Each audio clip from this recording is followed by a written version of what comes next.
I am absolutely honored and privileged to be speaking to the toughest man in the world. And also, I might add, one of the nicest men in the world, Big Joe Egan. Thank you so much for talking to me, buddy.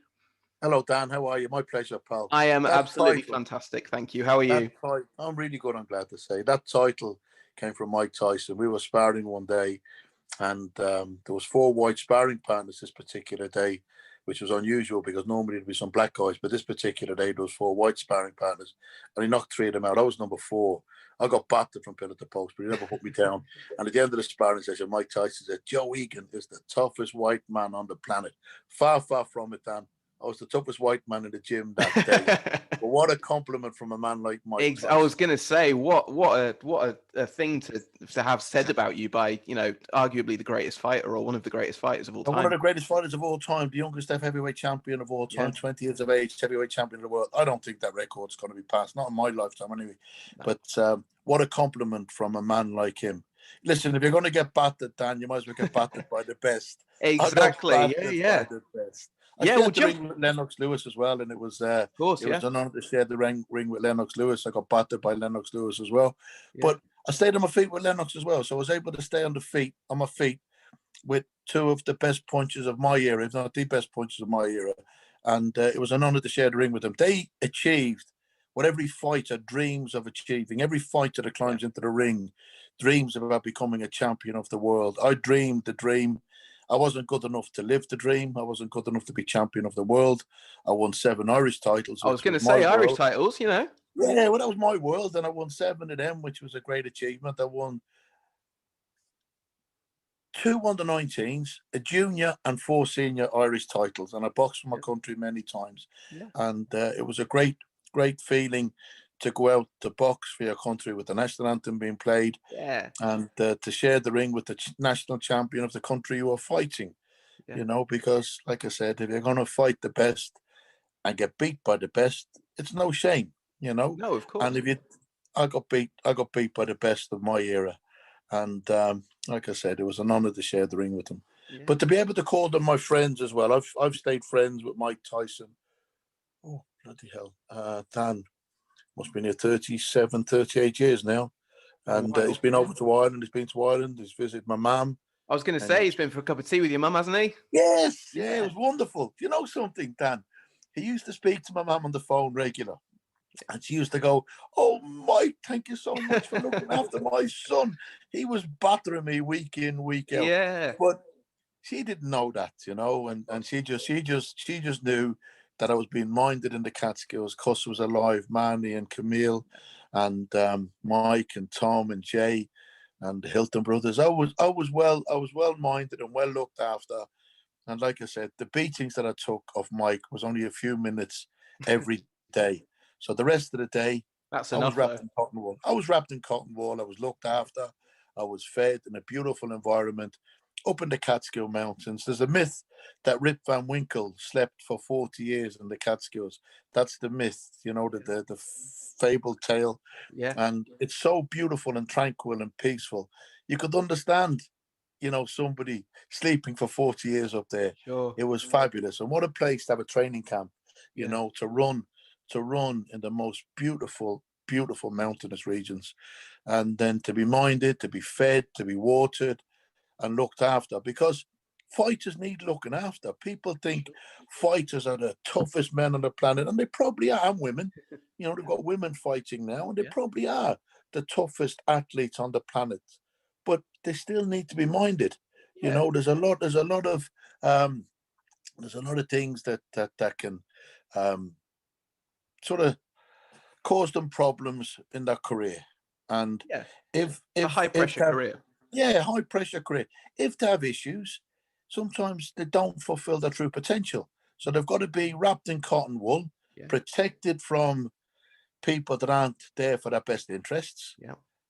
Protected from sometimes protected from friends. People think, "Oh, why can you be protected from friends?" Because friends want to bring you out and show you off as their friend, which is understandable. Of course. But there's so many sacrifices when you're a fighter that has to be made. Unfortunately, you can't go out partying, and you've got to lock yourself away You know, it's a short-lived life of a fighter. You Every know, fighter I've spoken to said that you've got to be narcissistic. You've got to just be in it for yourself, and you've got to be very single-minded in terms of what you want what to a way of accomplish. putting it. Yeah, what a way of putting it. Yeah, that's right. That's there. You've got to be like that. I know narcissism. He fell in love with his own reflection. I know, but you've got to love. Yeah. You've got to love yourself enough to sacrifice seeing loved ones. You know, Yeah. I've seen fighters. At Christmas time locking themselves away from their family and from their Christmas dinner. Yeah. You know, that's an ultimate sacrifice. You Yeah. know, birthdays as well, birthdays and family weddings and things like that. That you go into training camp, you're there for 3 months, and then for them 3 months, you've got to be a recluse. Yeah. You know, you've got to eat, sleep, train, and people that aren't prepared to make them sacrifices very seldom make it to the top. It's not always the best fighters that win world titles. Yeah. It's the fighters that are prepared to make them sacrifices, you know, that will train diligently, that will listen to their trainers, will get into the ring and spar with better fighters than them to learn from the better fighters. Some guys want to go into the gym and they want to dictate in sparring. They want to show how good they are. Yeah, well, that's as far as they're going to go. If they don't get in a spar with somebody that's better than them, then they're not going to learn. Yeah. You know, if you get in and you just beat up your sparring partner, you know, even Mike Tyson learned from fighters. Yeah. Mike used to have fighters that would move and slip and weave and bob and dodge, you know. So when he got in with a fighter that wasn't prepared to stand and fight with him, he'd already learned from the sparring partners that ducked and dived and moved and weaved, you know, because that's what sparring's all about. You prepare and you learn for when the fight comes up so you can adapt to the opponent's style in the opposite corner. Yeah. You know, and sometimes taking a beating in the sparring ring makes you an improved fighter. You know, it helps you. It also makes you realize. That you're not invincible. Yeah. Yeah. You It keeps you know, grounded. because sometimes when you have that attitude, I'm invincible. You cut corners with training. You think I'm invincible. Get a I bit don't slack. need to. Yeah. Yes, to understand. And there's an old saying: "Fail to prepare, be prepared to fail." Exactly. You know, and like I say, these fighters that make these sacrifices, and I admire them so much. I respect the women now that are boxing and the men and the way they train and the way they live. And then some of them that are making weight, you know, that in itself That's a so task. hard. Yeah. Yeah, because I was a heavyweight, so I used to eat like a horse anyway, you know. But I was in the gym, Dan, when I was in Mr. Eastwood's gym as a professional fighter. And I used to watch Crisanto Espana, the world welterweight champion, Paul Hodgkinson, the world featherweight champion, Dave Boy McCauley, the world flyweight champion, Victor Cordova, the world super middleweight champion. I was training alongside these guys, and they were all making weight because they had a stipulated weight to fight at. I was a heavyweight, so there was no limit to mine. And I used to drink water. I used to gulp the water down, and then I'd look at them, and they were looking at me, and I felt so guilty gulping the water down in front of them because they were sucking on ice cubes to hydrate. Yeah. Because they had to make weight. And then people don't understand, you know, that aren't in the fight game. You try and run an engine of a car with no fuel. Yeah. The car's going nowhere. Yeah. With these fighters, they were limiting their carbohydrates so to keep their weight down. Yeah. So really, some of them are training on empty tanks. Yeah. You know, and then they'd weigh in 24 hours before the fight. They'd hydrate, they'd refuel, and then they'd fight 12 rounds. They were supreme athletes. For sure. You know, and like I said, them four that I mentioned, Dave Boy McCauley, Paul Hodgkinson, Crisanto Espana, Victor Cordova, Steve Collins, you know, another great fighter. I boxed Steve twice. You fought Steve Collins when you were like 11 years old, didn't you? Yeah, that was my first. Did you fight him twice? Was it twice? I fought him twice. Yeah, I fought him as 11. He beat me at 11, and I boxed him at 16. He beat me at 16. But look, he went on to win 2 world titles. He was the middleweight champion. He was the middleweight champion when he beat Chris Pyatt, and he became the super middleweight champion when he beat Chris Eubanks. Yeah. And he made some fantastic defenses. What people don't realize about Steve Collins is Steve had been out in America. He made a sacrifice. He left Ireland. He gave up a career as an electrician with Guinness, right? He'd a stable job for life. Yeah. You know, you get a career in Guinness. His father, God rest him, Pascal Senior, had worked in Guinness, and it's a family business. Guinness. They employ family members, Yeah. and if you get a job in the Guinness factory, you've got a job for life. You're set. You get a Yeah. trade. And Steve had a job in the Guinness factory down to his dad, and he trained electrician, and he gave that up to pursue a career in boxing. Chased a dream. Went out to America. He had a first world title attempt. He had the first world title attempt at Mike McCallum, and he lost on points. He acquitted himself so well against Mike McCallum. Yeah. Then he had a second world title attempt against who was the second chap that he fought for the world title, and he lost on points again. And then he had a European title shot against Sombu Kanambe. So we had 3 major title shots while training in America, fighting at a Marvin Hagler's camp with the Petronellis. Yeah. And then by the time he came to the UK to box Chris Pyatt and Chris Eubanks, he was a well-schooled fighter that had sacrificed and given up so much. So he was so hungry to achieve greatness and to fill his bank with money, you know, because the rewards the boxers get can be riches. Sure. Can be riches, you know. There's been some sad tales of fighters going from riches to rags, you know, from rags to riches, then back to rags again, because people say, Dan, the fighters come from the gutter. I don't use that terminology. I like to use the terminology fighters come from very, very humble beginnings. And when you come from nothing and you've got the opportunity to make a lot of money, you have to go for it, you know, of course, because that's the dream of the boxing, to win the titles, and the riches come with it, you know. But if you don't look after it, because a lot of fighters, as I said, come from very little, come from nothing. So when they do get the riches, they don't know how to mind it. Yeah. And then they end up losing it, which is sad to see. Yeah. Because it is the hardest earned money in the world, Dan. Well, that's where you said, you know, having the right people around you, maybe to mentor and steer you in the right direction when you do start getting money in. Do you understand? Mind you, you know, you've got to be minded.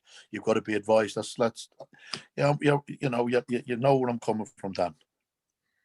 Yeah. And so unfortunately, some of these boxing promoters and boxing managers don't give the care that's needed to a fighter. Not them all. No. You know, my manager, Mr. Eastwood, was a very decent man, very kind man, and he looked after a lot of fighters, and I had a lot of time for the man. Tragically, he died now last year, but he was a very, very nice man, very wealthy man. He was a bookmaker in Ireland, and I always see people that are in the game that are managing fighters that they don't live off the fighter; they live for the fighter. Yeah. They live for the fighter, Dan. You know, when you live off a fighter and your fighter is a commodity, a piece of meat, it's not nice, you know. But when you live for something and you enjoy the journey with that fighter and you embrace that fighter, whether he wins or whether he loses, you embrace a fighter when he wins. Everybody wants to be around a winner. Yeah, of course. You see a loser and then you embrace him and you cuddle him and you say, listen, it wasn't your day today. Yeah. You know, but listen, we go back to the drawing board. And we'll regroup. That's where long-term relationships are formed. That's what it's all about, you know. I've watched managers walk to the ring with their fighter lose, and then walk out of the ring with the fighter to beat them. Yeah. Now, how sad must that be? Yeah, you know. So disheartening. I've watched fighters sit at press conferences with their manager, and their manager introduced the opponent as their man for the millennium. And the fighter that they're managing sitting there like a clown. Yeah. You know, and fighters are far from clowns. Yeah. I know some of them perform antics because it's the entertainment industry. Theatrics, and some of them build it up. Some of them perform. The entrances are magnificent. Nassim Muhammad's entrance was out of this world. You know, it was an amazing entrance because it's the entertainment industry. Exactly. But he could fight. He could back up them entrances. You know, but then you get other fighters that get in there. They enjoy the sport. They know that their opponent is too good for them, but they still get in and they enjoy the adoration of the crowd. They enjoy the moment and they enjoy being part of the night and enjoy being part of one of the greatest sports, if not the greatest sports in the world. Yeah. I'm biased being an ex-fighter. Your own journey is amazing though. So, you know, Aladdin Island and then starting boxing and then traveling all the way to the US to train in boxing. And, you know, as you said, sharing the ring with these greats in these golden age of boxing, where it was Lennox Lewis and Mike Tyson, Steve Collins, as you said, you know, it's such an incredible story, both in and out of the ring, that the life that you've led. I've had an amazing life, Dan, and sometimes I have to pinch myself because I keep thinking it can't get any better, and then it does get better, you know. And even now today, being interviewed by you, it's lovely to travel down memory lane. I'm enjoying the chat, and thank you for having me on your show. No, You know, pleasure's all mine. it's lovely, you know, because I really do love. I love my life. Yeah. I love the path that I've chosen in life. All right, I didn't win the world titles, but even now I'm enjoying. I'm enjoying talking about sharing the ring with Mike Tyson. Yeah, he gave me some savage beatings. He made me cry many times. You know, he hurt me many times, and I'm very proud to say still my friend to this day. And a lot of wonderful things have happened in my life because of the beatings that I took off Mike Tyson. And life is a journey, you know. You create a path in life, you know. Different people never get to fulfill the potential. Some people haven't got the courage to chase a dream. Yeah. You know, and it's a shame. You know, some people, it's not that they haven't got the courage, but like Steve Collins gave up his electrical job. Yeah. He's steady safety net of a job to chase a dream. And I admire that, you know. And some people, they say, "Oh, don't want to cut the apron strings of the family. They don't want to go out." Well, if that was the case, then some of these continents would never have been discovered. Yeah. You know, these explorers that went out when they were told the world you fell off the edge. Yeah. You know, the Columbuses and the Magellans and the Drakes and the great adventurers that took off. Takes in those the special ships. kind of people. That's it, you know. So you've got to chase a dream. If you've got any sort of ability at all, because we're all gifted with something, you know, chase it. The worst that can happen is you fail. Yeah, sure. And if you don't chase it, you failed anyway. It's very true, and So that's such an amazing way to look at that it. can happen? Yeah. So chase it. I chased the dream. I failed. I failed many times. I failed many times. You know, I lost the world champions. I boxed at the world championships, and I come out with a bronze medal, which was a major achievement in the Acropolis Games. You know, but listen, like I said, it was a dream that I chased. And now my boxing's over. At the time when my boxing was over, Dan, I thought, what do I do now? I was in sort of limbo land. Yeah. But I've always done security work. You know, I left school when I was young. I stood on the doors of nightclubs. And 15 or 16, weren't you on the doors? On the doors, was 15 years of age on the doors of nightclubs. They thought I was 21. Joe. That's crazy. I know. I was big and tough though, Dan, right? Because I got bullied as a child. My dad worked on the building sites in the UK, and I came over to the UK to visit my dad when I was a kid. And when I was 7 or 8 years of age, I made my Holy Communion in Manchester, and the bully boys tried to take my Holy Communion medal off my chest and held onto my medal. And they knocked out my 2 front teeth. All my years boxing, I only ever had 1 tooth knocked out. I got 2 teeth knocked out by the bully boys. Yeah. So I learned how to fight, Dan. You know, my dad taught me how to box when I was with him. Yeah. He got me into the boxing gym, and I've got 4 younger sisters and 2 younger brothers. So when the bullies would finish beating on me, rather than them hit them, I used to jump in and say, "Don't hit them. Continue hitting me. Please don't hit them." And it got to the stage in my life that I could absorb punishment, you know. Yeah. And the boxing ring was actually quite safe. There's only one man hitting me. Even if it was Mike Tyson or Lennox Lewis, it's only one man. You know, when the bullies were hitting me, it was like a pack of animals beating me with sticks and bats and everything else. And I've had issues with bullies over the years. No one likes a bully. So I learned how to fight, and I grew up tough, and it was like my dad was away working all over the world. He was a good dad. He was a good provider. The money was sent home. Yeah. But my mum raised 7 really on her own, and wow. I had to sort of be the sort of father figure for my younger brothers and sisters. Yeah. But I've had a great life, and I'm still here to be able to tell the story. Still here and still doing amazing things. You know, even if the boxing career is over, you're still doing incredible things with your speeches, authors, movies. You know, the list of things that you do. Just you can just keep adding them up. when it was over though, the boxing, I went into a sort of a depression Mm. because people used to say to me, I'm depressed. And I said, behave yourself until it hits you, Dan. And it's like a sucker punch from hell. It can consume you, I didn't really realize, how many other things in life are so important. I was consumed by boxing. And then when it was over, I was in limbo land and I went into a sort of oblivion. I didn't know what to do. I had the security work. I've always had that safety net of the security work. I'm big, I'm strong, and I'm a good security guard. But I thought, I don't want to end my days as a security man. I thought that was, a means to an end at the time. I thought I'm going to make my fortune with boxing. It didn't happen. And then I thought, okay, what do I do now? And then I contacted a friend of mine in Birmingham in the UK, Paddy Finn, whose daddy had founded my amateur boxing club. And Paddy had to retire from boxing because of a trapped disc in his back.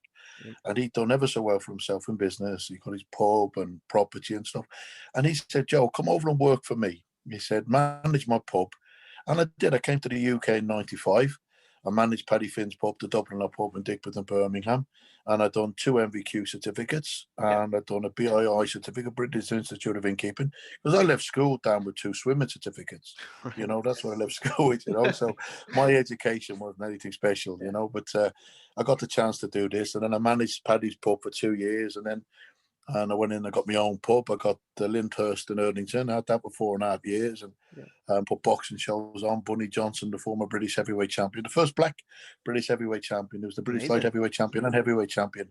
He came to my pub and he brought the Lonsdale belt. And Richie Wardle, the former world super middleweight champion, and Rob Norton, they came to my pub, and Ernie Shavers came to my pub. The heavyweight greatest puncher of all time. He came to my pub as well, my friend. So this is a pub in Erdington, on a housing estate in Erdington called the Lyndhurst Estate, just a working class estate. And these legends of the ring visited my pub and met the locals and put a Lonsdale belt on display, which is the most prestigious boxing belt in the world. The title of the world title is obviously the greatest achievement, but the Lonsdale belt is the most fabulous belt. It's gold. It's the most prestigious. It's the history of the Lonsdale belt, Lord Lonsdale. And British fighters that have won and retained and defended the belt get to keep it. I think you have to defend it twice, win it, defend it twice, you get to keep the belt.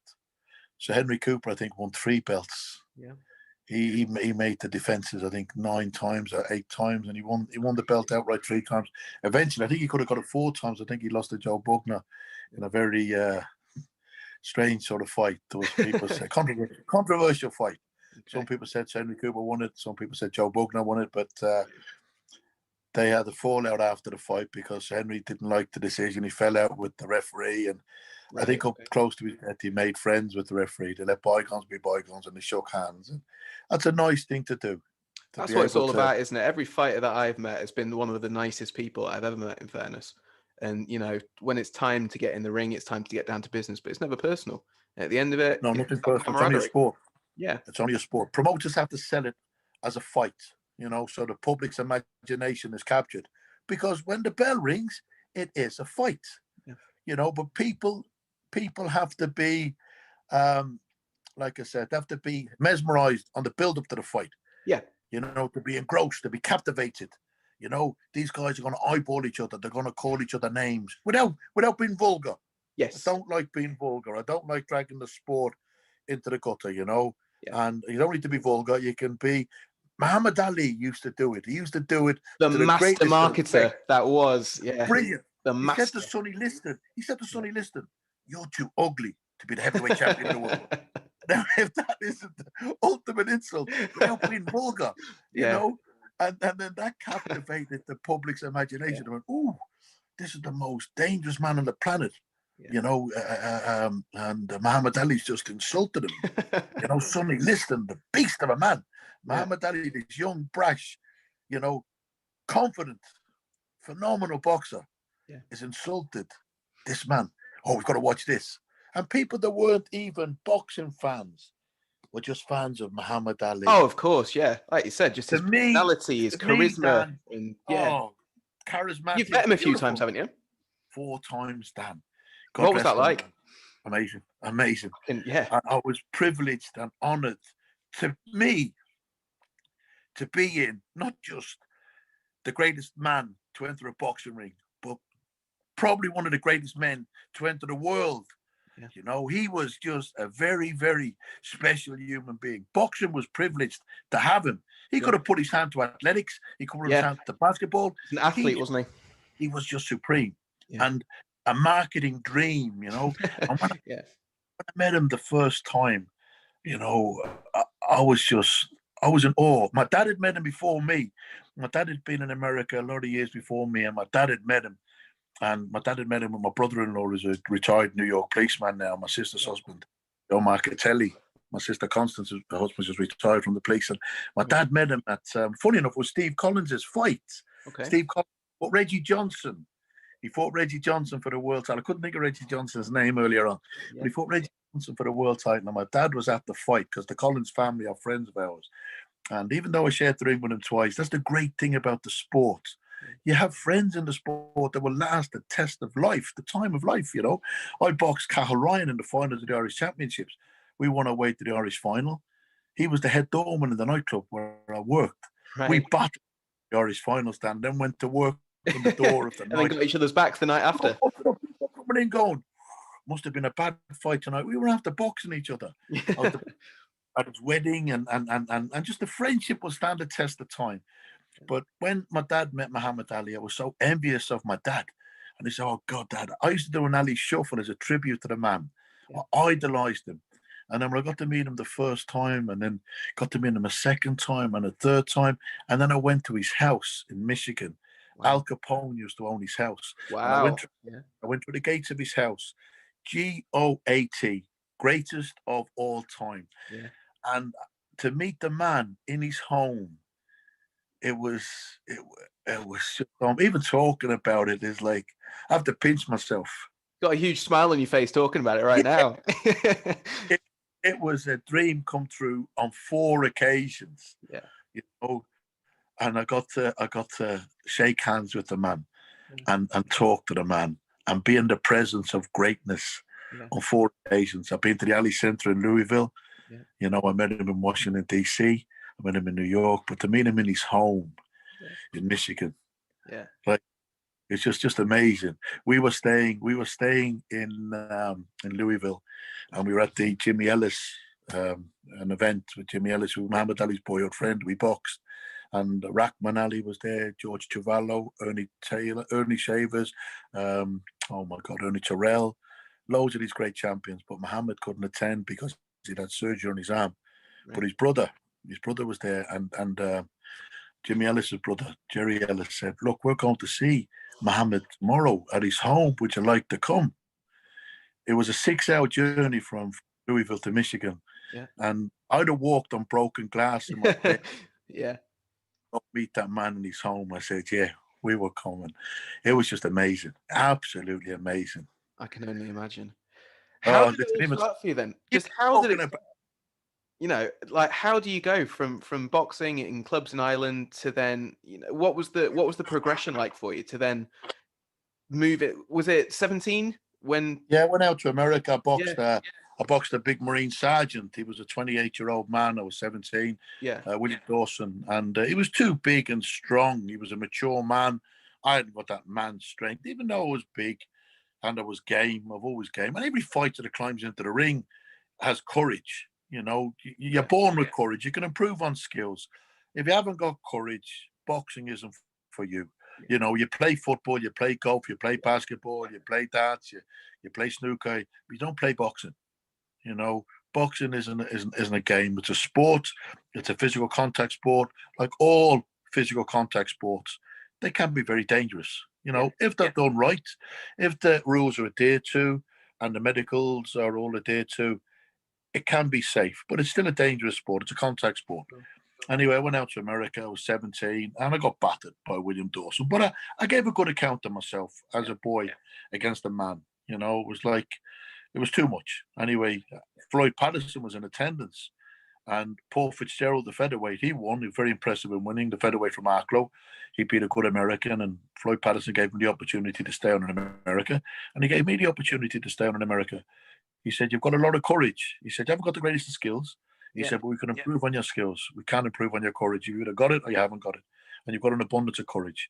He said, do you want to stay on in America? I said, yes. I wouldn't have had the money to come back to America. So I remember phoning my mum. My dad was already working in America. I remember phoning my mum. I said, Mum, I'm going to stay in America. Oh, son, she said, you'll never come home. I said, be home next year, Mum. Yeah. Anyway, I went to Gleason's gym. I sparred a couple of pro heavyweights in Gleason's gym. Al Gavin and Bob Jackson helped me in the gym. And they got the original gym off Costamoto, one of the gyms they bought off years before. And they helped me in the gym. And I sparred Art Tucker. I can't remember the other heavyweight I sparred. But I gave a good account of myself. And Alan Bob said to me, there's a young heavyweight in the Catskills called Mike Tyson looking for sparring partners. I'd never heard of Mike Tyson. I didn't know who he was. He was 17, same age as me. I'm actually 7 months older than Mike. Right. So I was so happy to hear he was 17 because I'd been and even Steve Collins was a year and a half older than me. Yeah. When you're 7, that year and a half makes a big difference. And even when you're 16, that year and a half makes a big difference. So I boxed older men and older boys. So I'd always been in with older fellas. Anyway, when they told me that Mike was younger than me, I was happy. And then when I went and met Mike, he was smaller than me. And he spoke with a bit of a lisp. And I thought, I'm older than you, I'm bigger than you, I'm going to batter you. But what I realised, he was knocking in centre. I didn't know this, Stupid Paddy didn't know, And I was welcomed by Cut, Camille and Manny and Jay and Tom and the Hiltons. And it was just beautiful. It was like a home from home. And I walked and talked with Mike that evening. We ate food and he took me up to the top of the house and he showed me all the collection of fight films that he had. He had access to one of the biggest fight collections in the world. Jim Jacobs and Bill Caton had the biggest fight collection in the world. So Mike had access to that. Anyway, the cine reel, the old footage, and we sat and we watched some boxing that night. And he was saying, Joe, if that left hook had landed, it would have changed the whole history of that weight division. He was like a walking encyclopedia of boxing. And I was actually feeling sorry for him, Dan. I thought, I'm going to have to beat you up in sparring tomorrow.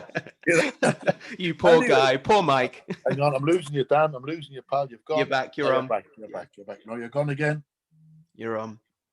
Hang on. Where are you gone, Dan? I can hear you, but I can't see you, buddy. Can't see you, pal. Where there are you go. Gone? There you go. You're back. Anyway, the next morning, we got up, we jogged, ran for about half a mile with Mike, then he took off like a gazelle. He was a phenomenal runner. And I thought, that's it, you tie yourself out. I'm going to batter you later on. We come back to the house, we had our breakfast, went to bed for a few hours. Then the minibus came and picked us up to go sparring. Next of all, these big, powerful men all appeared. And they were climbing onto the minibus. And they were very, very somber climbing onto the minibus. So I thought, who are them guys? They were all other heavyweights. And I thought, okay, they're all going to box each other because they're men. Yeah. Me and Mike, our boys, are going to box each other. I'm on the minibus. I'm happy and relaxed. I had no fear at that moment in time because I thought, I've got the measure of this guy. I'm bigger. Yeah. I'm older. I've been used to fighting older men. So I thought, he can't hurt me, right? But these men that were sitting on the minibus, very somber, they knew what was coming. Dead men walking. Dead men walking, yeah. Anyway, we got to the gym, warmed up, shadow box, bandaged up, cussed out, okay, glove up. And then I looked into the ring, and Mike was pacing the ring, and he had his shirt off him, Dan. And I'm looking at this 17-year-old boy with a physique, unreal. His chest, his neck, his arms. I hadn't seen his physique when he was covered up. Yeah, with his the day before and running the next day, and it's just phenomenal. Con again, Dan. Phenomenal. Anyway, Cuss pointed to one of the big men to get in and spar. Oh, hang on. Phone call. For fuck's sake. Sorry. That's all right. Lost it. So he knocked that sparring partner Spark out. And I do tell people, I'm not ashamed to say it, I ruined a good pair of underpants at that moment. That realization, then. Shit. Oh, shit is right. I thought, there's no way a 17-year-old boy should have that power and speed. Manpower. Yeah. Unreal. Yeah. Anyway, Cuss pointed to 2 more sparring partners. They got in. They were dispatched pretty quick. I was number 4. I got in. I got battered from pillar to post. But I stayed on my feet for 3 minutes. I got out. A couple more got in. And I was back in again shortly after that. And I done 2 rounds with him that day. And the madness, because most fighters have to have a little bit of madness in them, right? The madness in me, I thought, I'll get the better of him tomorrow. Wasn't my day today. It was never my day when I was with him. I got battered for nearly 2 years. It was never my day. But like I said earlier in the interview, if you're going to get battered, you might as well get battered by the best. Exactly, and I was honoured to share the ring with Mike Tyson. And I'm even more honoured to say that he's my friend. Yeah. You know, he did my home. He's made my friends his friends. He's always done me so proud. My family have been in his company. My mum, my dad, my brothers and sisters. And he's just... I'll tell you this story now, Dan, right? I'll tell you this story now. For 22 years, he spoke to my mum on the phone, right? And he never met her, right? 22 years speaking to the lady on the phone. And this particular day, Mike said to me, "How's your mum, Joe?" I said, "She's not so good, Mike." I said, "She had a lump removed from her neck." No, she's a smoker. My Uncle Brian died at 47 with cancer. God rest him, he never smoked. And we're very concerned about this lump on my mum's neck. He said, "Joe, let's go and see our mother." So me, him and Scott Welch, we landed in Dublin. Hysteria, mass hysteria. You know, Mike Tyson coming into Dublin, right? My mum had been released from hospital because there was a MRSI bug in the hospital and she couldn't look after herself. So she was staying at her sister's house, my Auntie Linda's house, and my Uncle Dinny, who's now dead, God rest him. And we visited, Mike, Scott and me, visited my mum at my auntie's house. Anyway, when we were there, Mike embraced a fragile woman. So it was beautiful. This man can break bones with punches. And he embraced a fragile woman. And they just hugged. And it was so lovely to see. And like I said, she was saying, "Mike," she said, "it's so wonderful to see you and so wonderful to embrace and stuff." And they chatted. Anyway, Mike said, "Mrs. Egan," he said, "I remember on my 18th birthday, because I was with Mike when he was 17. And on his 18th birthday, he said, you sent over a shoebox with some potato chips, Irish potato crisps, some money in an envelope, would have been very little money, and some sweatshirts, probably second-hand sweatshirts, for my 18th birthday." And my mum said, "You remember that, Mike?" And he said, "Mrs. Egan," he said, "very few people have given me anything in my life." Yes, I remember that. Anyway, my mum started crying and Mike embraced my mum. I started crying. Scott Wells got a lump in his throat. He got choked up. It was very emotional. I started crying. Mike looked at me and goes, "Joe, you're always crying." Because he made me cry so many times. Anyway, this is a man that could have been a billionaire athlete, the first ever billionaire athlete, 22 years previous, remembering a couple of packets of crisps, a couple of second-hand sweatshirts, and a few pounds in an envelope. Dan, you're a young man, but can you remember what you got 22 years ago? Were you even here 22 years ago? Yeah, I was 8 years old, so yeah. Oh, well, there you go. You got that young face. You got that young face. So, you know, can you remember what you got on your 8th birthday? You know, not everybody can remember 22 years previous. And a man that has had to go through what Mike Tyson has gone through, it shows you what it meant to him. A couple of packets of crisps, a couple of pounds, and a few second-hand sweatshirts. And that puts it all into context. Like, it puts it all into, even what he's achieved, Dan, I don't envy him for what he's had to go through. He had such a hard introduction into the world. You know, he was running wild on the streets of Brownsville at 10 years of age, you know, and tragic beginnings. And then he's come through it. He's still here. You know, battled his demons, he made a comeback. He's got rid of his demons. He's with a beautiful woman now, Kiki. He's got his children. Tragically, one of his children, Exodus, was tragically killed in an accident with the cord on the cross trainer. The cord on the child, 4 years of age, got strangled, and Mike was away working, and he lost a child. No parent should have to bury a child, and he kept it together. He didn't go back onto the drugs, and recently made a comeback in a fight against Roy Jones Jr. What did you think amazing. to it? Do you know something? It was lovely to see, because 18 months previous, I was with Mike in Dublin. We've been to Dublin many times, and he was like Billy Bunter. He'd put on so much weight, and he'd been smoking the weed. He'd been growing his weed on the Tyson Ranch, and he'd been living the life of I don't know, a party. Not a fighter, not a fighter, and he'd let himself go into such bad shape. And then he just got it together. You know, I spoke to him on the phone, spoke to him on the phone before he started his training regime, and we speak regular on the phone. And I wished him well. I wish him well in anything that he does. Yeah. You know, I have such an affection for the man, and I was so happy to see the shape he got into. And the fight with Roy Jones Jr., a man of great achievements, 4 times champion of the world, middleweight, super middleweight, light heavyweight, and heavyweight title. He beat John Ruiz, but heavyweight title. He never won the cruiserweight title. It always he never got that title. But to win 4 world titles of 4 different weights, a major achiever. Yeah, and Mike Tyson had so much respect for the man. And it wasn't, I didn't think that Mike could pull his punches. You know, I really thought that Mike was going to get in there and savagely attack Roy Jones Jr., who at this stage of his life didn't need that, you know. And Mike got in. He showed so much respect for Roy Jones Jr., and it was a boxing match. Yeah. It wasn't a bam, bam, wham, bam, smash them up fight like Mike Tyson used to do. It was nice to see, and it gave people a chance to see a different side of Mike Tyson, a compassionate side of Mike Tyson. He accepted the draw with dignity, even though it wasn't a draw. He won the fight. He could have won the fight any round he wanted to. Yeah. I'm not saying he carried Roy Jones, but he could have been more savage and maybe made Roy Jones quit. There was a lot of talk about the rules, wasn't there, in the lead up to it, and what would they be allowed to do, what wouldn't they be allowed to do, how would it work, things like that. Well, they adhered to the rules, which was lovely to see, because you don't want the sport dragged into disrepute. And Mike Tyson, who's had controversy in his fighting career for one reason or another, you know, he didn't drag the sport into disrepute. He respected Roy Jones as a fighter. He respected him as a man. He respected him as a former champion.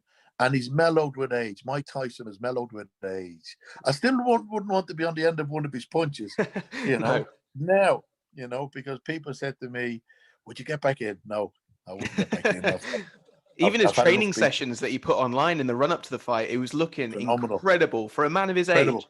And for a man to go from, as you said, you know, not being a fighter and not being the fittest and, you know, eating a lot, smoking a lot, things like that, to then in the space of a few months, like maybe 3-4 months, to the level of power that he was smashing through all those pads, it looked like old Mike again. He looked great. His physique came back. Incredible, Say muscle has a great memory. And his physique came back. His speed came back. The power came back. And the desire came back, you know, because he fell out of love with the sport, I think, over a couple of incidents that have happened in his career because of outside problems, you know. And that's what I said. Fighters have to be minded early on in the interview. Mike had a lot of problems outside the ring. Yeah. You know, he problems with management. When I said it in my book, Dan, you know, Mike Tyson launched my book in Canary Wharf. Cass Pennant published my book, Pennant Publications. And I said in my book, and I stand by what I said, we never saw the best of Mike Tyson. When Cus D'Amato died, the best of Mike Tyson died. A man at 20 years of age to be the heavyweight champion of the world. He hadn't even matured at that stage. Crazy, Tragically, Cus could only see the fight from heaven. Cus had died before Mike won the title. And after Mike won the title, there's so many people jumped onto the Mike Tyson bandwagon that didn't all have the best interest of Mike Tyson, you know, at heart. And he was led astray. And he lost. He lost to Buster Douglas, a fight that he should never have lost. Yeah. He lost to Danny Williams in a fight he should never have lost. He lost to Kevin McBride in a fight he should never have lost. Yeah. And I believe he lost in a fight to Lennox Lewis in a fight that he should never have lost either, because of distractions and problems outside of the ring. Life. You know, life is full of so many obstacles and pitfalls. You know, it's hard enough being an everyday, you know, person going to work, but when you've got to fight for your living, the way Mike Tyson had to fight for his living, and thrust into the spotlight as well at quite a young age. Yeah, there's so many problems that occur, and it's just sad when Cus tragically left Mike. You know, when he died, it was such a a shock to the system of Tyson. The people that got involved with him then didn't love him the way Cuss loved him. Yeah. You know, and they were out for themselves. And Mike Tyson was abused by the management and the boxing organizations, because they stood idly by. You know, boxing organizations that sanctioned these fights, some of them people should be ashamed of themselves. They let Mike Tyson get into fight when he was in no fit state to fight. Yeah. Do you understand? And they're on about the safety of boxers. They've got to think of the best interest of boxers. They let Mike Tyson get in when he wasn't in any fit state to fight. Yeah. You know, mentally, he wasn't there. Yeah. Physically, people say, "Oh, he looked the part," but mentally, he wasn't there. And it's not the sport to be getting in if you're not into the right frame of mind to fight, because you'll get yourself hurt. And Mike Tyson was very, very lucky that he didn't get injuries that would have changed his life. Yeah. You know, he could have been serious because he was in with hard punches. Lennox Lewis. Yeah. I know how hard Lennox Lewis. I was going to say, you'd know. Yeah. I know how hard Lennox Lewis punches. I know. Listen, Kevin McBride is no slouch either when it comes to a punch. Kevin's a 6'7", powerful Irish heavyweight, and he hit Mike in his last ever fight. I was at the fight in Washington DC, and Mike Tyson he wasn't in any fit shape to fight. Take nothing away from Kevin McBride. Kevin McBride beat what was in front of him, but it was a shell of a man. Danny Williams beat what was in front of him, and Danny Williams can punch. You know, Danny Williams a powerful punching heavyweight. You know, British and European champion. Yeah. And they were hitting Mike Tyson at will. McBride, Danny Williams hitting him at will. Lennox Lewis hitting him at will. You know, and sad to see. Even Buster Douglas was hitting him at will. You know, and it was tragic to see, because that's like hitting a moving punch bag. Punch bags don't feel a thing. Yeah. Men and women that are getting hit do. Yeah. You know, and for a promoter and for a manager to throw a man or a woman in no mental state to fight is wrong. It's cruel. Yeah. It's cruel. You know, because boxing is I'm not saying it's barbaric. It's far from barbaric. But they're modern day gladiators. Yeah. You know, they don't go in with a spear and a sword, but they go in and they punch each other. And to me, it's the best sport in the world. But they've got to be minded and looked after, fighters. I can't emphasize enough, Dan. Sorry but Mike got used a lot in his career. And then to see him come back at 54 years of age and to look 54 or 53, how old is he? 54, I think, because he's 55. Now, I think, yeah, he's 54 June 30th. Mike's birthday is June 30th. He's 55 June 30th. And him and my mum are the same birth sign. My mum's the 12th of July and Mike's June 30th. They're both the Cancer birth sign.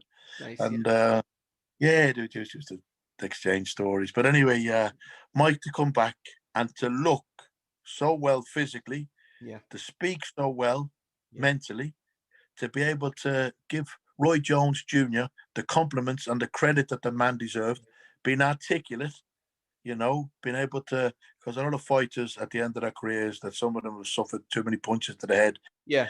They lose the rhythm of speech and they say punchy, and they just, you know, too many punches to the head can have severe damage. But Mike was able to talk and praise his opponent and entertain. He's doing podcasts. He's doing interviews. I've seen him. He's done the Joe Rogan and stuff, and so interesting, isn't it? It's just such an incredible. I'm losing you again there back. He's very, very interesting. Yes, he's a very, very interesting character, you know, and it's so lovely to see he's enjoying life, you know, and he might fight again. People are talking to me. Yeah, what do you think? Next year they're thinking maybe, aren't they? 2022. Well, they're talking about different opponents, right? They're talking about Holyfield mentioned. Listen, him and Evander have a grudge, right? Because they've had, people don't know the history of Evander and Mike. They were on the Olympic trials team in 1984 at the same time. Right. Evander was the light heavyweight and Mike was the number 2 heavyweight against Henry Tillman. Yeah. Henry Tillman went to the Olympics and got the Olympic gold at heavyweight. Mike knocked him out as a professional. Evander went to the Olympics and got a bronze medal in 84. He knocked out the New Zealander Kevin Barry after the referee had said break. Right. And they disqualified Evander and he got the bronze medal. The Yugoslavian fighter was given the gold medal in the walkover in the final. And Evander never got to achieve his gold medal. He should have won the gold medal. Yeah. But because of a bit of controversy, the referee saying break when he threw a punch and knocked out his opponent. But Mike and Evander used to spar together in the 1984 Olympic trials team, Right. and they've always had rivalry, sometimes bitter rivalry, but rivalry. Yeah. You know, then when they boxed, and tragically, the fight got dragged into the gutter. Mike was saying Evander headbutted him, and then he retaliated by biting Evander's ear. Yeah. And it just dragged the sport into the gutter, really. And it's a shameful thing to say. But they've since made up. And there's an advert on television. Have you seen There the advert? was, yeah, I have seen it. Yeah, that was funny. I thought that was, again, marketing Foot- genius. Yeah. Brilliant. The Foot Locker advert, Yeah. where Mike knocks on the door and he brings back a bit of Evander's ear. Yeah. He said, Evander, I brought back your ear. I'm sorry. I'm sorry. How beautiful was that? Because when you say sorry, it gives you an opportunity for the people that you've upset or offended to forgive. Yeah. And forgiveness is a wonderful thing. If you can forgive, it's a Christian thing to be able to forgive. Yeah. You know, and Evander, I believe, is forgiven. Evander's a very religious man. Okay. When he signs his autograph, he signs a piece of the Bible that he's reading that day, and he signs a piece of the Bible with his signature. He's a very, very wonderful man, phenomenal fighter. Yes. And he's forgiven Mike Tyson. But I just think that the deep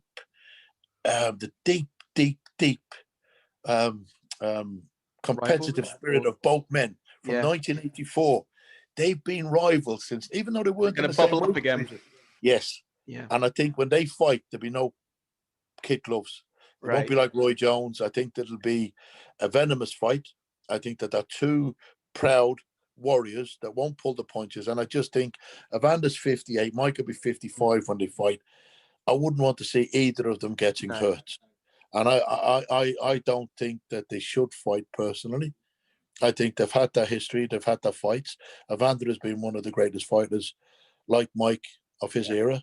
He's been in some of the greatest fights of his era. And I think that his legacy is cemented in stone. And I think that if the two of them were to get in to have a sparring session, I just think it could get vicious. And I know the fans want to see that, but not at 55 and 58. No, I no think one wants there's to get hurt. other fighters. Yeah. I think there's other fighters that Mike could get in and box. He could get in and box Buster Douglas in a rematch. Yeah. And reverse that decision of the Buster Douglas fight. Yeah. He could get in and fight Kevin McBride and reverse the decision against Kevin McBride. And there'd be great interest. Kevin's a big 6'7" Irish man. You know, that was the last man to beat Mike Tyson. How good would it be for Mike to get back into the ring and have a chance to reverse that loss to Kevin McBride? You know, how good would that be? How good would it be to get in and reverse his first loss to Buster Douglas? So two men, first ever loss and his last ever loss. You know, that would be great marketing. And Mike could get in. And I believe, in my heart of hearts, that Mike could beat either of them in their rematches. And they could embrace. Kevin would make himself a lot of money. Buster would make himself a lot of money. Yeah. Mike would make himself a lot of money, give it to charity, because he gives so much to charity, Dan. Yeah. People don't know this. Mike Tyson gives fortunes to charity. You know, he doesn't look at me, I'm giving this money to charity. He's not one of these people. Yeah. He just gives it. He just gives it. You know, under the radar, he gives it. And I admire him for that. You know, he's not a glory hunter in that respect. Fantastic. And he gave his fight purse from Roy Jones Jr., gave a chunk of that to charity, and so did Roy. You know, and so many people benefited from them boxing. And when Mike fights again, which I'm sure he will, so many more people will benefit because he'll give that to charity as well. And it's the same as Tyson Fury, the current heavyweight champion of the world. He gives fortunes to charity, mental health. Yeah. You know, so does Anthony Joshua. Anthony Joshua gives fortunes to charity. Yeah. But they're off the radar when they're doing this. Yeah. And I believe that boxing doesn't just need great fighters. And I've just mentioned two there, Anthony Joshua and Tyson Fury. Ambassadors. But they're also great ambassadors. There you go. You know, for what they do. Yeah. You know, Tyson Fury has had a little bit of controversy with his gypsy views. Yeah. But you've got to understand that's his culture. Yeah. Do you understand? His gypsy views are different. It's like other cultures around the world. You know, you've got to respect a person's culture, their views, you know, and his gypsy culture, tradition, a woman's place is in the kitchen. That's what he believes. Do you understand? But it didn't go down too well in society at the moment after what the suffragettes did to get women equal rights. And I believe that women are equal to men. You know, women are flying airplanes, women are driving tanks, women are winning world boxing titles. Yep. A woman is equal to a man. If she wants to get into the ring and fight, if she wants to fly an airplane, if she wants to drive a tank, who are me and you to say she can't do it? Fair play to Let him, her yeah. do it. You understand? Yeah. But in a gypsy man's culture, a gypsy man's views, the woman's place is in the kitchen. Yeah. And that was his views, and it didn't go down too well. But now he's mellowing a bit. Yeah. He's starting to realise that there's Yeah. more things that a woman can do than cook a dinner. You know, so he's starting to be loved by Joe Public. Yeah. And rightly so. He's an amazing, amazing man. Yeah, And and Anthony the battles Joshua that the he's gone same. through as well. Oh, the mental health issues that he's had. I have so much respect for the man because, like I say earlier on in the interview, your mind is a dangerous weapon. It can work for you or work against you. Yeah, for sure. You know, the same as the heart. The heart can work against you as well. Yeah. You know, if your heart isn't in something, you know, it can affect your performance and whatever you do. And there's so many things that we need, not just our fists to fight. You know, and if you're not the complete package, if you haven't got all the gears all have to work in sync, all the coils of a chain have to work in sync. Otherwise, the machines won't work. And it's the same with the human body. If you're not in sync and something's not right, it's not the sport to be in, boxing, because you'll get seriously hurt. Other sports, you can go out the football pitch, you can hide away, and your other players will keep you, keep you involved. You know, There's no hiding in boxing, is there? The loneliest place in the world. If you're not right, it's the loneliest place in the world. And see them 3 minutes when you're getting hit, it's the longest 3 minutes of your life. And when you go back to that corner and you've got your corner man and your cuts man who are amazing motivators, you know, they can lift your spirit in that minute's break in between rounds. Yeah. They can lift your spirit. When I boxed Bruce Seldon, in 1988, he went on to win the world heavyweight title. And I boxed him in Atlantic City. And I'd been beaten in Atlantic City 4 years before. I got beat, and 5 years before, 4 or 5 years before anyway, I'm the previous American. And now I'm in against the number one American, future world heavyweight champion. And I got battered in round one. I got destroyed, smashed to a pulp.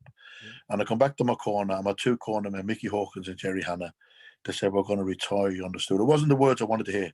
When I come back to my corner, you know, this is meant to be a motivational corner.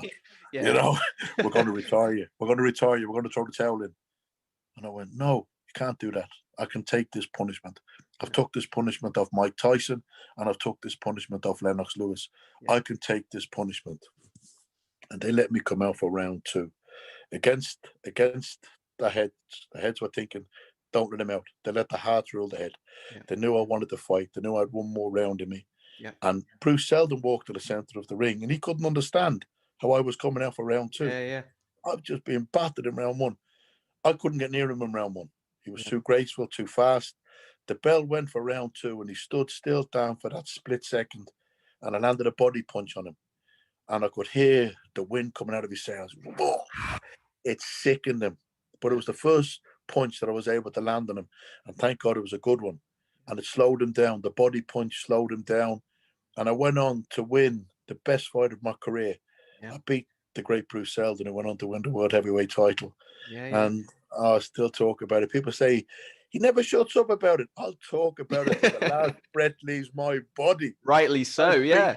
Yes, I beat the heavyweight champion of the world. I never won a world heavyweight title, but I beat a heavyweight champion of the world. And what a way to do it as well, from being beaten in the first round and coming back, yeah. In Atlantic City, and he was from Atlantic City. He was introduced as the Atlantic City Express, and he was a very special fighter. But on that night, it was my night. Yeah. It was my night.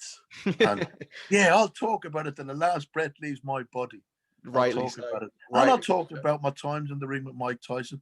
And I'll talk about my times in the ring with Lennox Lewis, because you know something, Dan, I've earned the right to talk about it. Completely. 100%.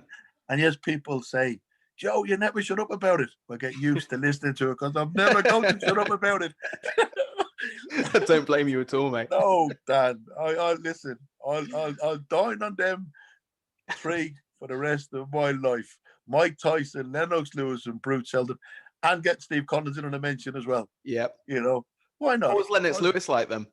Oh, Lennox is nice. You know, I've had a little bit of controversy with Lennox of recent, but he's a nice guy. He's a phenomenal fighter, and he knows that I'm a Mike Tyson fan. Yeah. And my opinion is that when Lennox boxed Mike, he was a shell of a man. But Lennox beat what was in front of him. But I believe on a level playing field, I think Mike handled bigger men better than Lennox handled smaller men. Yeah. And I think that Mike would have got the better of Lennox. But take nothing away from Lennox, he's got the win on his record. Yeah. But I'm just a bigger fan of Mike and a bigger friend of Mike than I am of Lennox. But I have the utmost respect and the utmost affection for Lennox Lewis, because he is a wonderful man and a wonderful fighter. And like I said earlier on in the interview, it was an honor to get battered by him. Yeah, for sure. Yeah, why not? Yeah, why not indeed? What was it like coming out of boxing then? So you said that, you know, it was a bit of a limbo time for you. It was hard, Dan. It was hard because I couldn't understand. I had a bad car accident and I couldn't understand. Was that after a fight? Yeah. Yeah. I was after boxing and it was a bad accident. My sister, she's a chartered accountant, and her friend, David Mitchell, a doctor, he was on the bus. He travelled to watch me fight. I boxed in Belfast. I came back to Dublin that night and just had the bad car crash. A taxi at the coach I was on and shattered my shoulder, my jaw, my knee, and ended up in hospital. And Dr. Mitchell, who we dropped off not long before the accident, he came on duty the next morning in the hospital. Oh, really? Saw you there? Yeah, I mean, I couldn't believe it. Anyway, that finished my career. 12 years later, I made a comeback. Yeah. I needed the money down. I was broke, and I wasn't really in any great place to fight, but I needed the money, and Have To was a horrible master, and I had to fight. And there was a big write-up in the boxing news. It said George Foreman made the comeback after 10 years. Big Joe Egan made the comeback after 12 years. To get mentioned in the same paragraph as George Foreman, one of the greatest fighters to ever enter a ring. Oldest ever heavyweight champion of the world, won the world title at 45 years of age, beat Michael Moorer in the 10th round. Phenomenal fighter. To get mentioned in the same paragraph as him. But like I said, I needed the money. I made a comeback. A friend of mine, Dean Smith, he put the show on in Dublin. John O'Brien, the Thunderbolt, was top of the bill. I ended up fighting a friend of mine, Mark Williams, who had actually helped prepare for 2 of his wins. Mark hadn't fought for 2.5 years. I hadn't fought for 12 years. But we gave a good account of ourselves. The first 2 rounds were Mark's because he was a little bit fresher than me. He'd been not so long out of the ring. The 3rd round, I come back to my corner at the end of the 2nd round. My corner man, Tony Mann, my old boxing coach, amateur coach, hit me, give me a slap like I wasn't being hit enough by Mark. He said, he's punching at you. Wake up. Anyway, I forgot, Dan, when I walked to the ring, the fear of what it's like to walk to the boxing ring. Because I've been 12 years out of the ring and I sat in the dressing room and I was nice and relaxed in the dressing room. I picked the music that I was going to come in and fight to. I picked the music that day with one of my best friends, Steve Dawson, his Mrs. Anna. She helped me pick the song. I picked the Fuji song, Ready or Not, Here I Come, You Can't Hide. What a song to enter the ring to. Choice, Anyway, Darren Corbett, the Commonwealth Cruiserweight champion, came into the dressing room. He said, Joe, the guy you're fighting's in the next room. Scream and shout, go, put the fear of God into him. I started laughing. I got my hands on the back of the chair, got my hands bandaged, and I'm laughing. And there was the picture on the Daily Mirror newspaper, back page of the Irish Daily Mirror, showing me relaxed. And I was so relaxed. Next word, they said, okay, Joe, we've got to examine your bandages. The officials examine my bandages, make sure your bandages are okay. They stamped my hands. They said, glove up, glove up. The music started. I went blank. They said, make your way to the ring. And I was so scared, Dan. The fear took over. 12 years out of the ring. And the fear. Anyway, I walked that walk. And I walked that corridor as an amateur. I boxed in the Burlington Hotel as an amateur. I've been in the Burlington Hotel many times. I knew the corridor. I walked into the main arena to fight. I walked past the ring and I'm walking out the doors. And 2 men tapped me. They went, Joe. I went, what? They said, you've missed the ring. I had to turn back. See, if they hadn't tapped me, Dan, I'd probably walked out of that building. Straight out. The man only lived 10 minutes from the venue. Get a cup of tea. Let me in. I didn't want to be there because I forgot the fear kicked in. And it is a horrible fear when you're sitting around waiting to fight.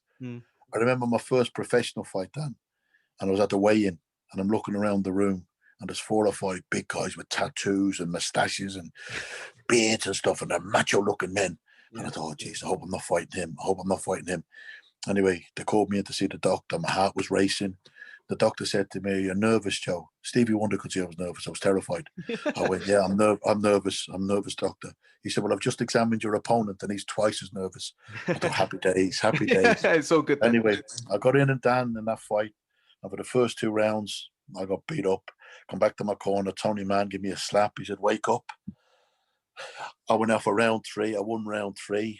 I won round 4. And in round 5, Mark was fighting like a warrior. He was a Trojan. 2 friends, but we were fighting hard. And he tried to slide along the ropes. And I've pushed him back into the corner because I needed him in the corner. I could hurt him in the corner. Yeah. I couldn't hurt him when he was moving. He was too fast. And as I pushed him into the corner, it dislocated his arm and his shoulder came out. He still tried to fight on like Danny Williams did. Danny Williams won the British title when he stopped the fighter in the 10th round for the British title with his dislocated arm. Yeah. It's the warrior within us, yeah. You know. It's the warrior within us. Mark Williams had his arm dislocated, hanging, trying to fight me with one arm, you know. Anyway, it was too much for him, and the fight was stopped. It wasn't the nicest way to win, but it was a win, you know. And I retired on a win, and because I never boxed again after that, I really wanted to fight again. I was going to come out to America to fight on Mike Tyson's undercard. Okay. And it was all set. I wasn't good enough to be a sparring partner for Mike anymore. Yeah. I spoke to Shelley Fink and I was going to come over and fight in America. And then this particular day, I wanted to spar one of my best friends, Steve Dawson, who I mentioned. That's his Mrs. Anna, who sorted out the music. Yep. And we were sparring. We'd sparred many, many times over the years. And I was staying in his house. We're going sparring. His little boy, Tristan, said, "Got our sports bags ready. What are you doing today, Big Joe?" I said, "Me and your dad are going to box today." He goes, "Who's the toughest?" I said, "Oh, your dad's the toughest man on the planet." Mm-hmm. Anyway, we went sparring like we've done many, many times over the years, Dan. And we got in, head-to-head gear on. I ducked into a punch, and he caught me on the bone of my eye, and he split my eye open. And I felt the blood running down my face. I was 38 years of age, and I just knew it was over. I just knew, you know, that one punch. And it wasn't even a venomous punch. This was one of my best friends. He threw with bad intentions. You know, he wanted to hurt me, but he didn't want to cut me. Yeah. You know, and he cut me to the bone. I went, I got the stitches in my eye. Come back to the house. Little Tristan's looking, and my eyes all swollen and bruised and stitched up. And he said, "What happened, Big Joe?" I said, "Oh, your daddy cut me with a punch when we were sparring, Tristan." He said, "Oh, you said he was the toughest man on the planet," like insult to injury. I just thought, and it was funny. But I knew then, Dan, it was over. Yeah. And then I was in limbo land again. Yeah. I thought, right, but I've come back. I'm Big Joe again, Joe the boxer. I've had a comeback. I've got a nice few £1,000 in my pocket. Yeah. And I needed that money. So I thought, what do I do with my life now? Anyway, a man called Ken Purchase. I actually spoke to Ken on the phone yesterday. He's a promoter in the Midlands and he puts on after dinner speaking events. Yeah. And he said, "Joe, I've got Marvis Fraser and Joe Fraser, father and son. Joe Fraser, a great heavyweight champion of the world, coming over. You sparred Mike Tyson for the Marvis Fraser fight. Would you like to see them?" I said, "Yeah, I'd love to see them." I said, I can't wait to see them. I'd met them years before and I said, "I'd love to see them." Anyway, he said, "Joe, would you like to share the top table with them at a dinner event in the Hilton Hotel in London?" Yeah. I went, "Well, what?" Anyway, I got to share the top table with Joe Fraser, Marvis Fraser, some other great champions. Wow. And when I was in attendance, Cass Pennant, who's the book publisher, he was in attendance. And I knew Cass was because he was a West Ham fan, and my nephew Tom's a West Ham fan. Right. And anyway, I said to Charlie Hale, the compere, how long have I got to speak?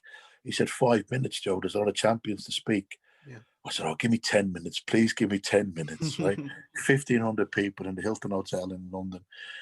So he said, "Okay, 10 minutes." Anyway, I spoke for 10 minutes, but I directed everything at Cass because when I was introduced to Cass before the show, half jokingly and half holding earnest, Dan, I said, "I don't know who you are, Cass. You're the book publisher. You might publish a book about me one day." And he said, "Let me hear what you've got to say tonight." So everything I spoke about that night was directed at Cass. Prepping him. Oh, yes. So after the fight, oh my God, after the talk, I approached Cass. I said, "What do you think?" He said, "You're a very interesting character." He said, "Come to my office tomorrow," he said, "and we'll have a chat." So I went to his office the next day in London and we chatted. And he said, "If you can get Mike Tyson involved in your book," he said, we can get a book done." I phoned Mike Tyson straight away. Mike was in Brazil. Yeah. And I said, Mike, hey, brother Joe, how you doing? I said, I'm doing good, Mike. I said, I'm with Cass Pennant. I said, and he wants to write a book about me. I said, will you help? And he come onto the phone to Cass, and Cass Pennant will tell you this. He said, anything I can do for my brother Joe, anything at all. And Mike Tyson done the forward for the book with his brother, Tom Patsy's stepbrother. He done the forward for the book. He came over and he launched the book in Canary Wharf. Yeah. Right? And it was one of the best, 15 years ago now, one of the best days, nearly 16 years ago, 2005, the book was launched, right? And it was one of the best days of my life, other than winning my Irish titles, right? And Canary Wharf Dan came to a standstill. Thousands and thousands of people there. People that queued overnight. I know everybody was there for Mike Tyson, but Mike Tyson was there for me, right? Yeah. And there was all these world champions, Dan, in attendance. Barry McGuigan, he actually queued with his boy Shane.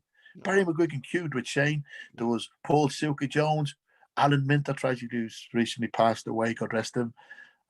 Charlie Magri, Richard Dunn. Great champions in attendance, all there to support other fighters.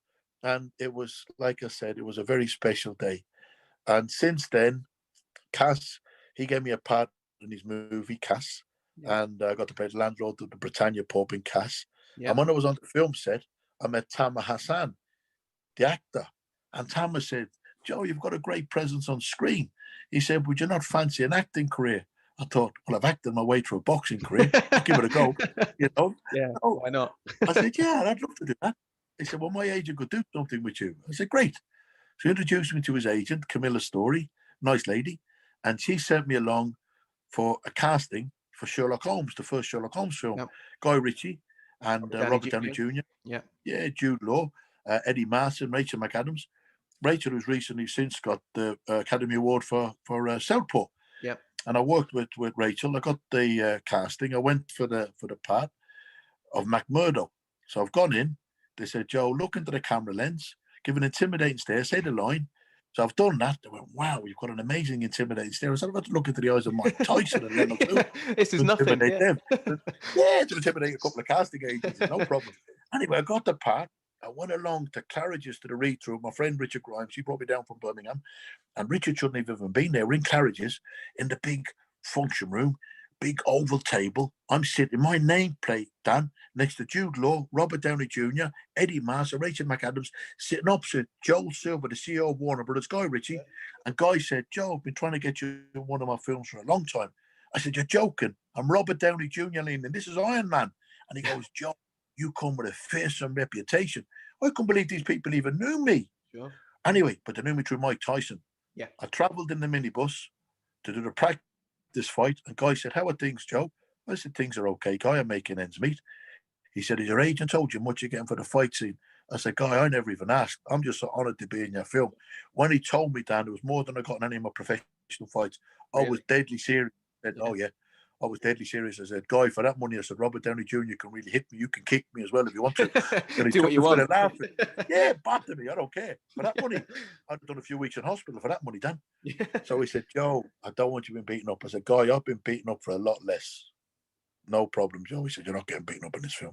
And he gave me a part in the prison scene where I get called Big Joe. I get called my own name by an Academy Award-winning actor, Robert Downey Jr., in a Warner Brothers movie directed by Guy Ritchie, and has made all the beatings down that I've took in my life worthwhile. But I've had some savage beatings. It's all worth it for that moment. Yeah. Oh yeah, I'm immortalised on that film. My mum is so proud because she never wanted me to box. No mother wants to see her son being beaten up. She see me coming home, black and blue, busted up, stitched up, and used to break her heart. But that's the sport, But when she sees me in the films, I'm getting killed in the films all the time. Killed and beaten up. It's not real. 2 films, I get killed twice in. People say, how can you be killed twice? 1 film, I get killed as a human being, turned into a vampire, then killed as a vampire. Film, I get killed as a human being, turned into a werewolf, and then killed as a werewolf. But it's just not real. I just posted our 2 films I'm in now. Yesterday, funny enough, I posted a Avengement with Scott Adkins, who beats me up.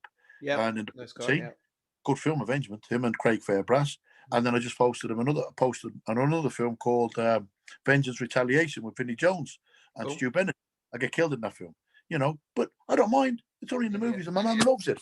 And in the care home, she puts the DVDs on, and all the residents watch it. And I've been to visit her. I haven't been able to visit her now because of COVID.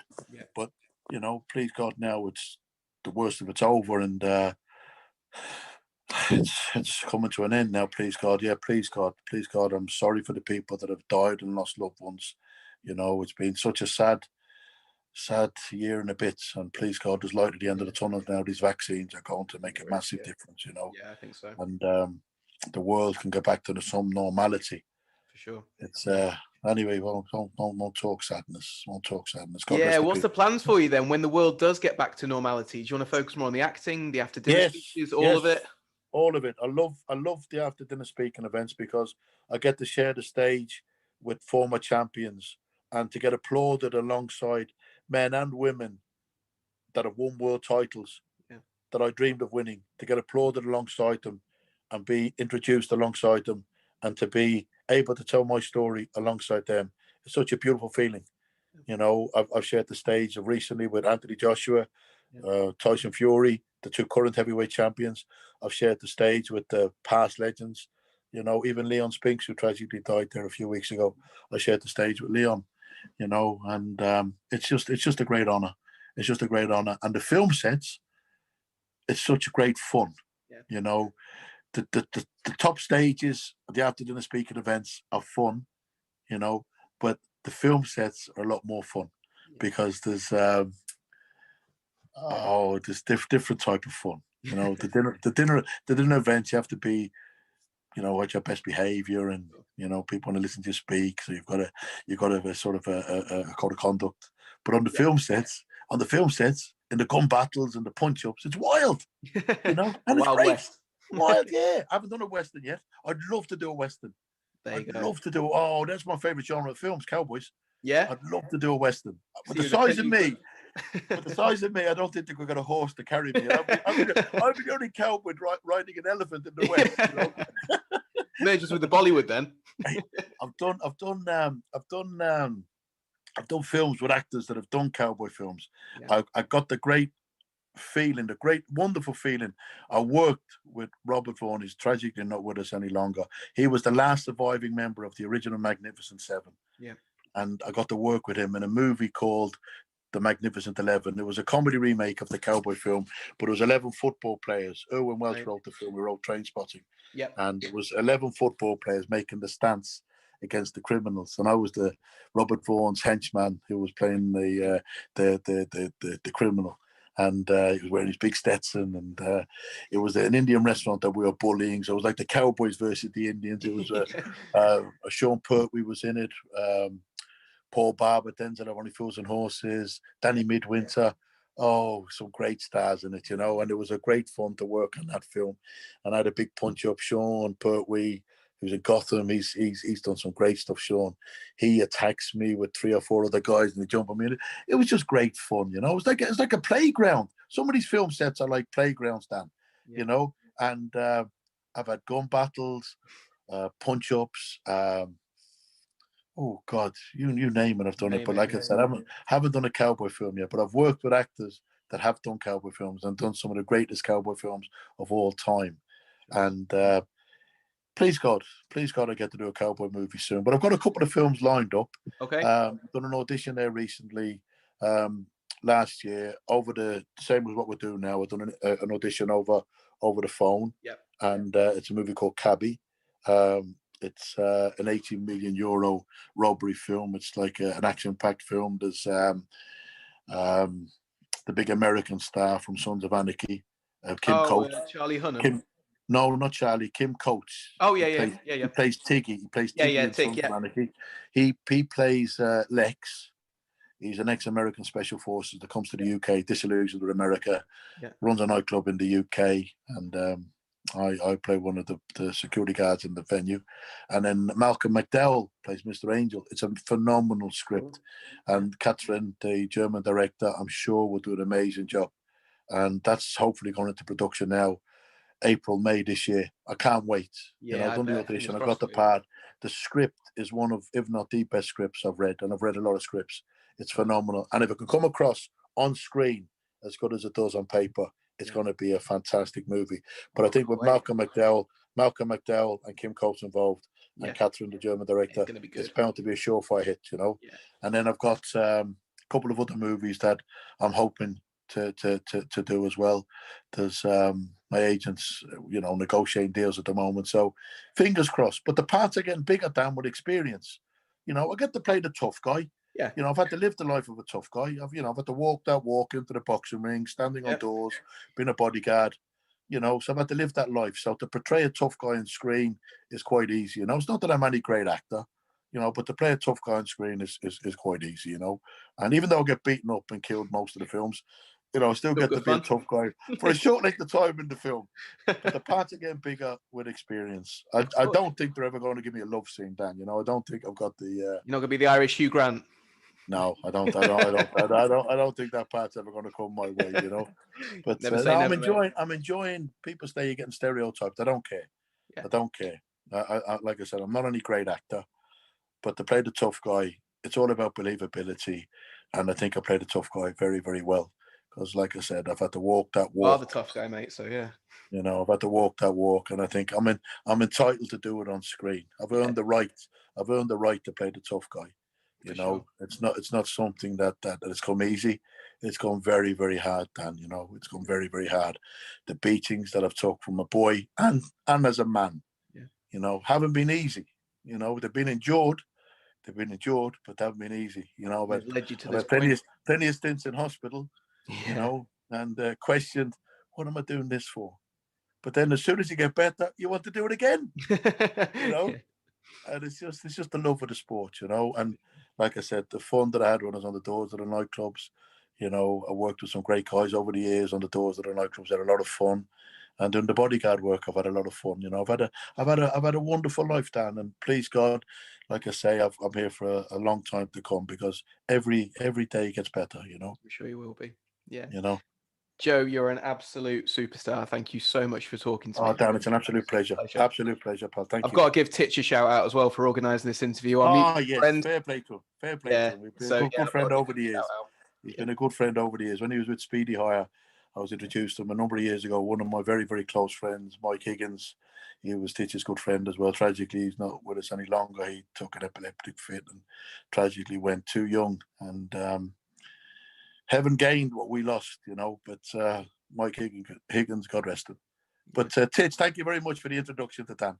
Yeah, perfect. Thank you, Titch. Amazing. Thank you so much, Joe. It's been an absolute pleasure. Honor. Definitely check him out in all of his movies, grab his book, etc. You know, just read more about his life and check him out. It's been amazing. Thank you so much, Joe.